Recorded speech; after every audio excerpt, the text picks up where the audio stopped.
espiritualidade, aí a confusão e toda espécie de coisas ruins. Mas a sabedoria lá do alto é primeiramente pura, depois pacífica, diga comigo, pacífica, gentil, vamos continuar repetindo, gentil, amigável, cheia de misericórdia. Só mais uma vez, pacífica, gentil, amigável, cheia de misericórdia. Ele continua e diz: e de bons frutos, imparcial, sem fingimento. Ele diz: olha, em paz que se semeia o fruto da justiça para os que promovem a paz. Eu e você precisamos tomar uma decisão. Se unidade é um ambiente no qual Deus se move, a falta dela significa a ausência do mover de Deus e ainda a exposição para um nível de intervenção sobrenatural ruim, que é maligno. Então, como nós podemos garantir unidade? Uma coisa é certa: unidade não é automática, não é espontânea. Nós não vamos acordar um dia onde todo mundo sente que os seus pensamentos, emoções, sua linguagem está tipo assim, aquele alinhamento dos planetas. Todo mundo acordou alinhadinho. Na primeira carta de Paulo aos Coríntios, no capítulo 1 e no versículo 10, o apóstolo Paulo faz uma afirmação que muitas vezes eu lia, meu sentimento era: impossível. Um dia Deus me disse: se fosse impossível, a Escritura mandaria vocês fazerem. Porque se algo é impossível e Deus nos manda fazer, está sendo injusto. Em 1 Coríntios capítulo 1 verso 10, Paulo diz: irmãos, pelo nome de nosso Senhor Jesus Cristo, peço-lhes, essa palavra normalmente é traduzida rogo, é suplicar, peço-lhes que todos estejam de acordo naquilo que falam, que não haja divisões entre vocês, pelo contrário, que vocês sejam unidos no mesmo modo de pensar e no mesmo propósito. Almeida atualizado diz: faleis todos a mesma coisa, não haja entre vós divisões, sejam inteiramente unidos na mesma disposição mental e no mesmo parecer. Gente, falar, pensar e sentir a mesma coisa. Uma igreja inteira. Se a gente tentasse fazer uma enquete aqui para decidir a nova cor que o templo seria pintado, confusão das grandes. Porque você não precisa de um ambiente muito grande para ter diversidade. Durante muitos anos lá em casa, segunda-feira era o dia da família. A gente passeava junto, divertia junto, comia fora. Eu lembro de um dia que entramos no carro, passei, alguém falou: mas onde nós estamos indo? Que normalmente era tudo combinado e planejado. Eu falei: gente, nós não pensamos nisso antes. Falei: estou aberto a sugestões. Quando eu falei isso, Israel disparou lá no banco de trás: por mim a gente iria no lugar tal e comeria isso. Eu falei: é uma boa sugestão. A Alissa, minha filha, já replicou na hora, falou: por mim a gente iria naquele outro lugar comer aquele outro prato. Falei: agora nós temos um impasse. Falei: Kelly, o que você sugere? Imaginando que ela ia dar o voto de Minerva e desempatar. Ela disse: por mim eu iria no lugar tal. Deu uma terceira sugestão, comer outra coisa. Eu falei: gente, vocês não estão ajudando. Se cada um for defender o que quer, por mim. Aí eu mandei a minha. Mencionei um quarto restaurante: eu iria no lugar tal, comer tal coisa. Eu falei: pois é, agora temos um impasse. Como decidir? Falei: eu acho que nós podemos fazer o seguinte: já temos a programação de hoje e de mais 3 semanas. Nós vamos fazer cada semana a vontade de cada um. Quando eu falei isso, Israel falou: eu falei primeiro. Tipo, hoje é o meu. Falei: acabou de ficar por último. No mínimo, devia colocar sua mãe, sua irmã à sua frente, que é uma gentileza que todo homem tem que aprender a fazer. Falei: mas agora vai ficar atrás até de mim, o seu é o último. Eu falei: quer saber, hoje nós não vamos atender o pedido de ninguém. Vou pegar um 5º lugar aleatório, o que passar no meio do caminho, nós vamos parar nele e depois nós vamos resolver o resto. Porque eu falei: senão daqui a pouco nós vamos estragar o passeio inteiro. Gente, uma família onde todo mundo mora junto, pensa parecido, né? Vive com hábitos semelhantes, a gente não consegue chegar num acordo sobre o que comer e onde comer. Você acha que na igreja, com essa diversidade, nós vamos todo mundo espontaneamente pensar, sentir e falar a mesma coisa? Não. Agora, se não é espontaneamente, mas é uma ordem bíblica, não só é possível, mas nos foi ordenado, como conseguir isso? É aí que eu e você precisamos resgatar a importância de algo que é bíblico e tem sido negligenciado. Se chama governo. Em Gênesis 18, 19, Deus diz a Abraão: eu escolhi para que você ordene, dê ordens à sua casa, aos seus filhos depois de si, que guardem a justiça e o juízo, que guardem os meus mandamentos, pratiquem a justiça e o juízo. Deus está dizendo: meu amigo, você tem que governar a sua casa e você vai dar voz de comando. Então tem coisas que nós não vamos esperar uma unidade espontânea. Tem coisas que nós vamos decidir como será a unidade. E nós precisamos de governo na igreja, nós precisamos de governo na sociedade. E nós precisamos de governo dentro de casa. É por isso que a Bíblia fala que o lar deve ter um cabeça. É por isso que governo é algo tão sério. Mas muitas vezes nós estamos relativizando e negligenciando algumas coisas. E o governo que cada um vai exercer dentro de casa, agora quero dar uma palavra específica aos homens, que de acordo com a Bíblia têm a responsabilidade de serem cabeça. Obviamente, isso tem toda uma forma correta de ser feito. Quando Pedro está falando sobre governo da igreja, ele diz que os presbíteros, que eram os que governavam, não deveriam ser dominadores do povo. A gente não pode confundir autoridade com autoritarismo, são coisas distintas. Até porque liderança, de acordo com o exemplo de Jesus, é servidora, mas tem que ter liderança. Nossa casa, por exemplo, tinha determinadas regras que não necessariamente precisava ter em outras casas. E eu lembro que no lar onde eu cresci, minha mãe estabeleceu, assim como meu pai, algumas regras. E às vezes quando a gente queria algo diferente, não adiantava vir com aquele argumento: mas todo mundo faz. Ela olhar para mim e dizer: mas você não é todo mundo. Alguém mais já ouviu isso na vida? Eu não imaginei que ia chegar o dia que nós íamos ter que começar a dizer isso na igreja. Outro dia alguém chegou: pastor, podíamos fazer isso. Eu falei: não faremos isso, não é a direção que nós temos. Mas todo mundo está fazendo. Eu falei: você não é todo mundo, nossa igreja não é todo mundo. Eu falei: nós não vamos fazer algo só porque todo mundo fez. A gente não vive de moda, a gente vive de direção, a gente anda em princípio, a gente precisa de uma liderança personalizada do Espírito Santo. Não quer dizer que o outro é errado. Talvez ele esteja obedecendo uma direção de Deus, mas se eu estiver apenas imitando ele, isso não faz de mim alguém que foi direcionado. Agora, dentro de casa não é diferente. Eu baixei uma portaria para meus filhos: nenhum deles podia namorar antes dos 18 anos de idade. Não podia. 7 anos antes de meu filho começar o relacionamento com Priscila, minha nora, quando eu vi os dois juntos conversando a primeira vez, virei para minha esposa e falei: escreve o que eu estou te falando, esses dois vão casar. Ela olhou para mim e falei: escreve. Ela sabe quando eu falo assim, é um nível de convicção que eu não sei explicar. Agora, quando ele tinha os seus 17 anos, que começou a conversar, eu chamei ele e falei: campeão, você realmente está seguro a respeito disso? Pai, o que você acha?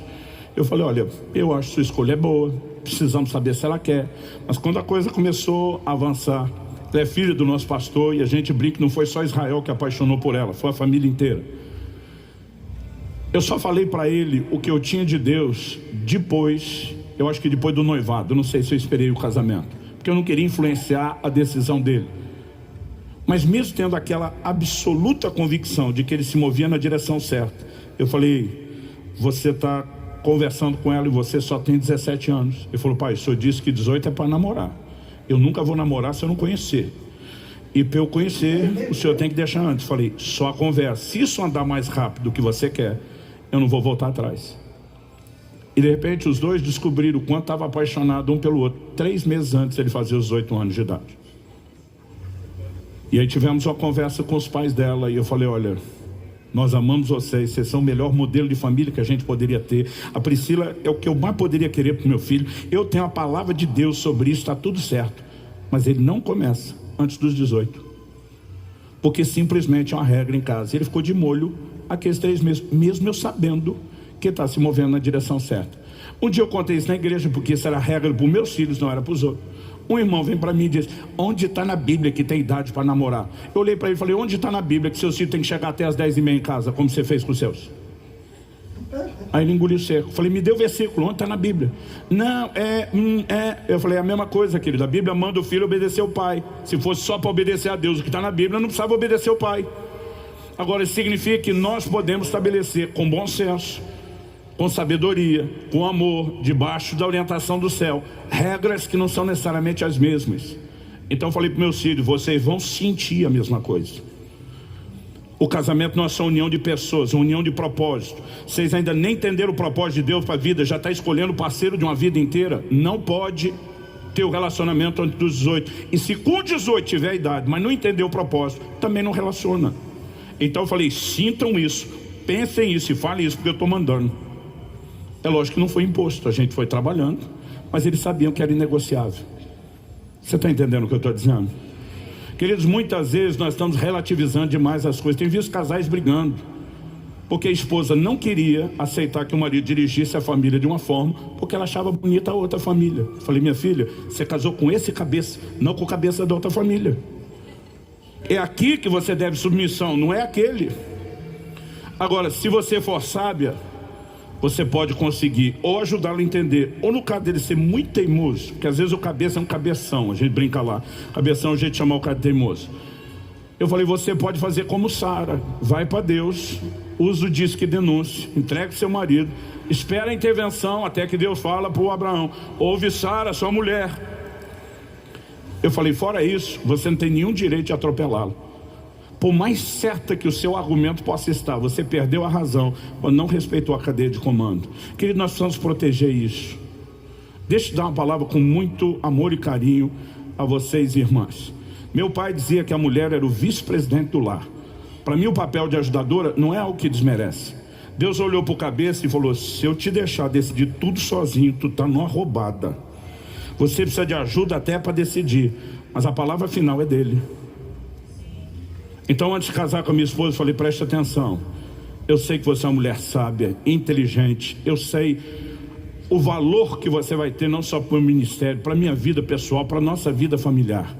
Eu falei, mas nós vamos nos mover nessa casa em concordância. Se um dia não houver concordância para uma decisão, se não houver consenso, eu falei, eu espero que a gente não precise usar isso, mas você tem que entender como funciona antes de entrar. Se não houver consenso, o consenso sou eu. Porque quem vai responder diante de Deus pelo curso da família sou eu. Então, eu acho que 2 ou 3 vezes em 26 anos de casado, eu me posicionei e falei, eu tenho convicção em Deus. E você tem apenas uma opinião. Eu vou seguir esse caminho. Obviamente a gente conversa, trabalha, procura chegar a um acordo. Não precisa viver uma disputa, não é medição de forças. Mas se nós não permitirmos que o governo bíblico seja restaurado, não vai haver unidade, gente. Agora, quem não entende precisa ter o direito, sempre falei para meus filhos, se não entender, pode perguntar tudo o que quer. Porque se às vezes a gente não consegue explicar, nós podemos até conseguir trazer a mesma linguagem, mas nós não vamos ter a mesma forma de pensar e o mesmo sentimento.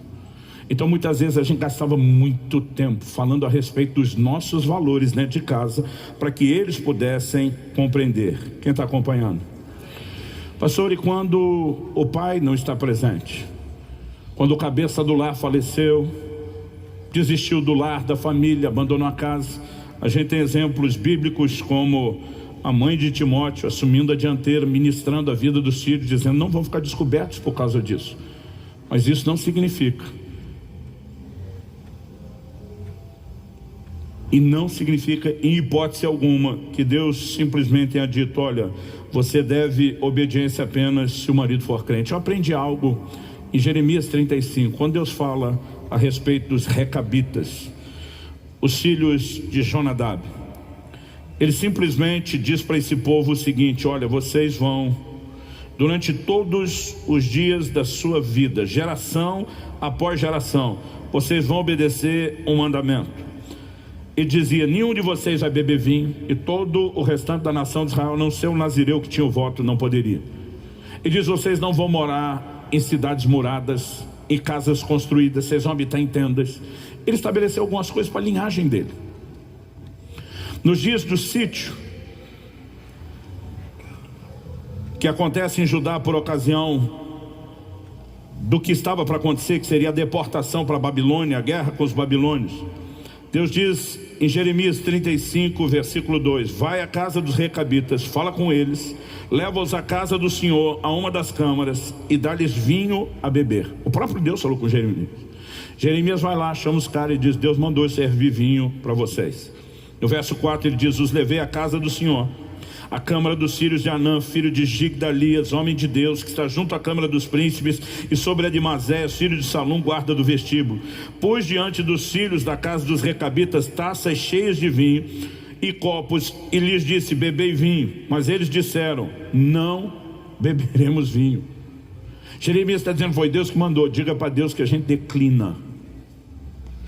E diz: não beberemos vinho, porque Jonadab, filho de Recabe, nosso pai, nos ordenou: nunca jamais bebereis vinho, nem vós nem vossos filhos. Não edificareis casa, não fareis sementeiras, não plantareis, nem possuireis vinha alguma, mas habitareis em tendas todos os vossos dias, para que vivais muitos dias sobre a terra que viveis peregrinando. Obedecemos, pois, a voz de Jonadab, filho de Recabe, nosso pai, em tudo quanto nos ordenou.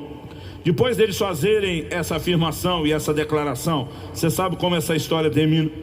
Nos versículos 18 e 19, Deus diz assim: a casa dos recabitas, disse Jeremias, assim diz o Senhor dos Exércitos, o Deus de Israel, pois que obedecestes ao mandamento de Jonadab, vosso pai, e guardastes todos os seus preceitos, e tudo fizeste segundo vos ordenou, por isso, assim diz o Senhor dos Exércitos, Deus de Israel, nunca faltará homem a Jonadab, filho de Recabe, que esteja na minha presença.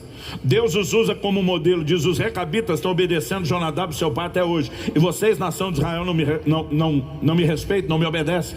Deus os toma como exemplo. Agora, gente, o que ele pediu não era o que a Bíblia determinava para todo mundo, mas por alguma razão esse homem estabeleceu parâmetros para a sua casa. Mas quando seus filhos disseram: vamos honrá-lo, Deus está dizendo: tem bênção minha sendo derramada, porque uma casa dividida não vai viver bênção. Quem está entendendo, diga amém.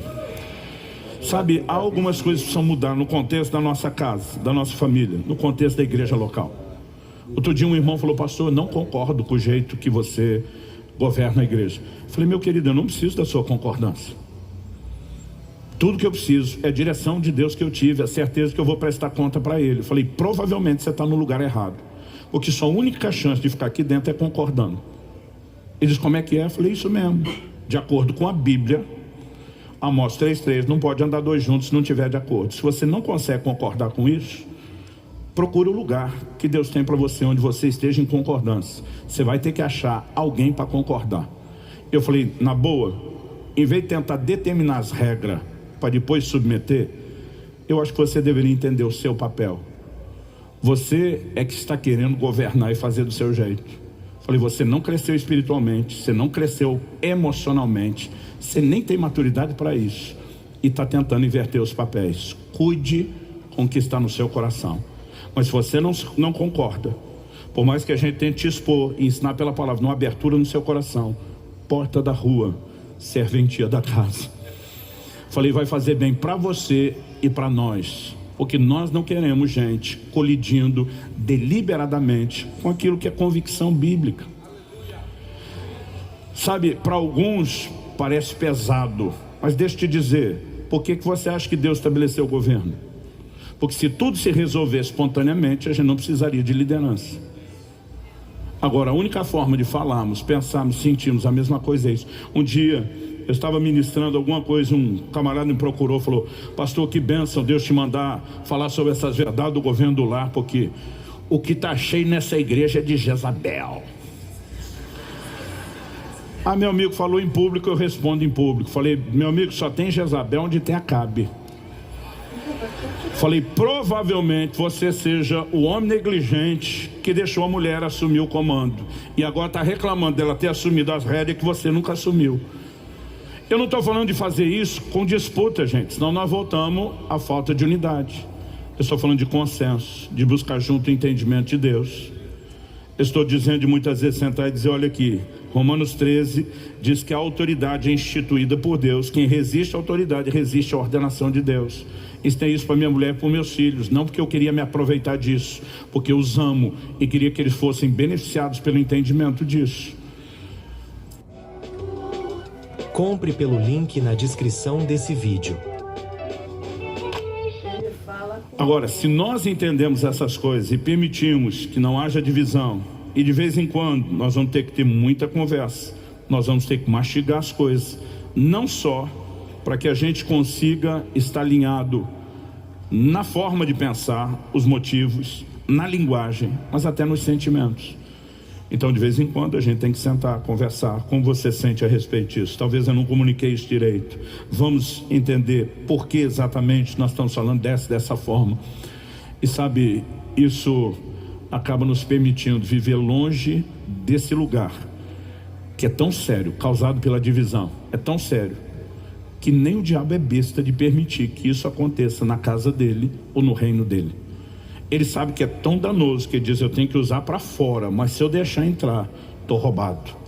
E eu e você precisamos cuidar para que não haja uma casa dividida. Você recebe essa palavra? Gostaria que você ficasse em pé para parecer que está acabando. Parecer que está acabando. Não acabou.